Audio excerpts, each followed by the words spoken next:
The biggest apple ever. Written by Stephen Kroll, illustrated by Jeni Bassett. Once there were two mice who fell in love with the same apple pie, but you had to be there to see how it happened. On opening day at Mouseville School, the principal, Mr. Mouser, made an announcement. We will be learning about apples this fall, and to get things started, we will have a contest. Whoever brings in the biggest apple to his teacher will win a special prize. The judging will take place on Friday. Good luck to everyone. I have an apple tree in my backyard, said Penelope. I bet it has really big apples. There's an apple tree across from my house, said James. I'm going to climb it as soon as I get home.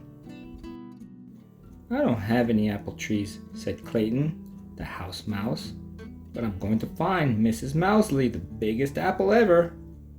No, you're not, said his friend Desmond, the field mouse. I am. Oh, yeah, said Clayton. Yeah, said Desmond.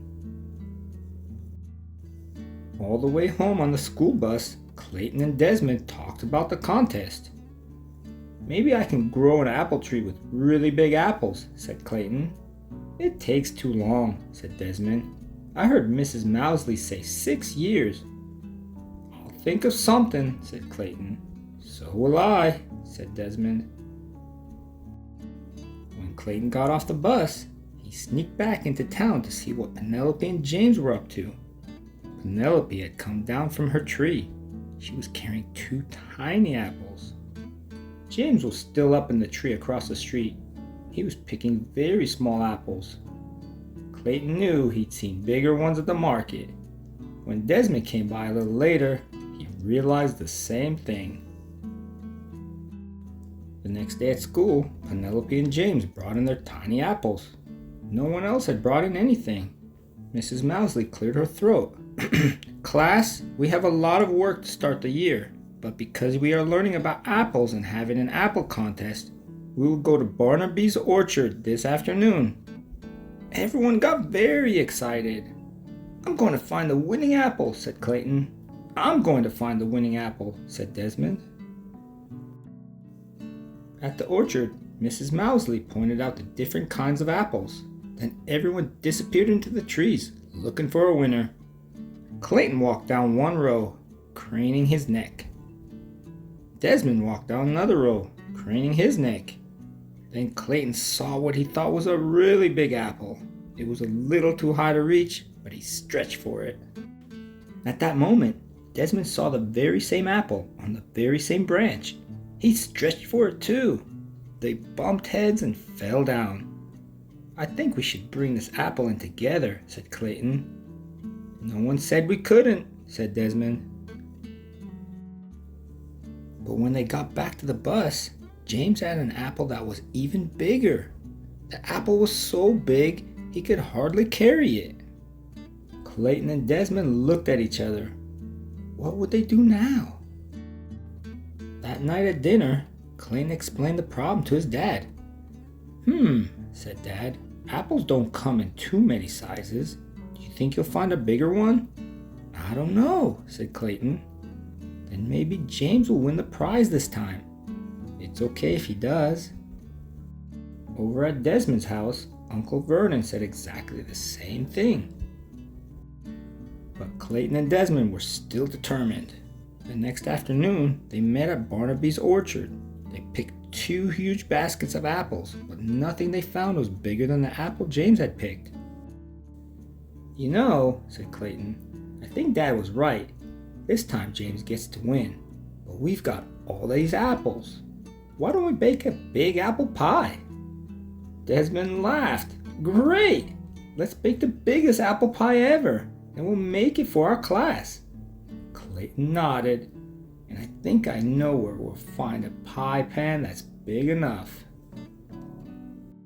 The following afternoon, Desmond arrived at Clayton's house with Uncle Vernon. Everyone's packed up and ready, Clayton said. It's all in Dad's truck. But where are we going? Desmond asked. "You'll find out in a minute," said Clayton. Dad drove with Clayton and Desmond beside him in the front seat. Uncle Vernon stayed in the back with the apples and the other ingredients for the giant pie. As they came around a corner, Desmond gasped, "Tony's Pizza!" "Of course," said Clayton. "What could be better than a giant pizza pan?" Mr. Tony greeted them at the door. "Welcome, welcome! We are ready to begin." And so they got to work making the dough for the crust, kneading it, rolling out half into a big circle, and spreading it over the deep dish pan. Then everyone peeled and sliced the apples, mixed together the sugar and spices, and spread the rest of the dough on top. "Wow," said Clayton and Desmond when they were finished. "Wow, wow, wow."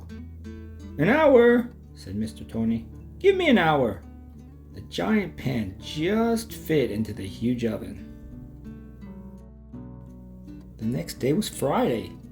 Who would have the largest apple? James, of course, and Mr. Mouser handed him the prize, a cheddar cheese apple. Mrs. Mousley looked surprised. "Clayton? Desmond? Nothing from you?" The two of them grinned. At the same moment, the classroom door flew open.